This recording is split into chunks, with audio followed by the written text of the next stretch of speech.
กันบ่ตายเป็นนินติดเชิงแล้วได้ลูกสาวเคยได้ผู้งัวกินข้าวงัวกินข้าวอ้าวไอ้นี่ไม่ใช่นี่อ้าวไม่ใช่นี่ฮะ มาแตลินเช้าไอ้ มาติลินสาว เจ้า ไผ่นี่ ปะเท่าเฮา ปะเทา แมน เออได้จังเอาปะเทามานำ อย่าโคกระทามเพิ่นเฮา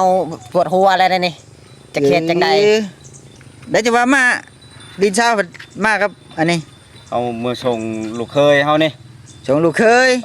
เมื่อคืนนี่ไปนอนข้างเฮือนเฮาไปเชิงลูกสาวเฮา อ้าวได้จังหวะจังซั่น ไปเชิงลูกสาวเฮายันเมื่อแล้วบ่มาเฮานำน้ำมันรถก็หมด มาโหลดมืดแต่บ้านพุ่น มาหมดแต่บันดอน บ่ เอ้า มืดแต่บ้านดอนพุ่น แม่นน้ำมันรถหมดแต่บันดอนพุ่นนี่ อ้าวเป็นหยังคือจุ่งรถมาซะ น้ำมันรถหมด น้ำมันรถมืด แม่น และให้ลูกเคยเป็นผู้นั่ง แม่น ผัวเท้าเป็นผู้โย่ แม่นคอยอยู่ให้ลูกเคย อยู่ให้ลูกเคย แม่น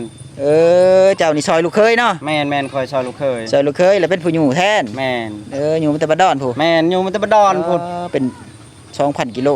บ่มีน้ำมันนี่เขาคายบ่ บ่มี แต่บ้า น้ำมัน นนี่ไอ้ แนวจากใดเฮาเป็นลูกเคย อยากได้เป็นลูกเคย จะเป็นแหละ จะเป็นแต่อยู่ให้ลูกเคย เอาโกย โอ้ป้านี่มันจักโมงจักย่ามแล้วนี่ฮะ กระมองมาสาย นักเรียนจนเลิกของเรียน ยังหายยังวัน เออ ร้านไหนอันนี้อันนี้ โอ้โหธนาว่าได้อดีอีหลี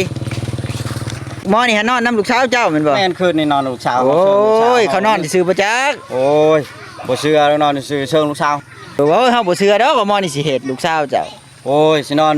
ซื่อๆจังได้เมื่อคืนในห่วงจะตกหมอน เป็นจังไดอยู่หัวตรงหมอน เพื่อนคุยงเวียนคือพายุเข้านี่ สะเพนดินไหว ม่เชื่อเขาหยอกกันซื่อๆมา โอ้ยบ่แม่นดอก จะมั่นใจว่าอันหมอนี่เอาลูกสาวเจ้า มั่นใจ100%รถ บ่ แม่นมั่นใจ แล้ว 100% ก็เลยตามมานี่ได้ยัน มานี่ ยันยังก็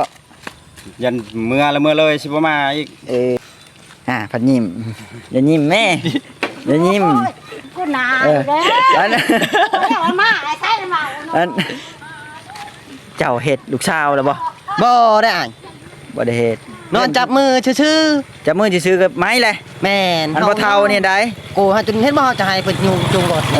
จริงๆน้ำมันบ่ได้มืด ยังเฮาเฮ็ด เดี๋ยวให้ผู้เฒ่าจุ้ง อย่าให้ผู้เฒ่าจูง โอ้ โอ้ยบักแต่ร้อนมึงตัวกูอยู่รถมาแต่บัดดอนพุ่นกูรถเมื่อย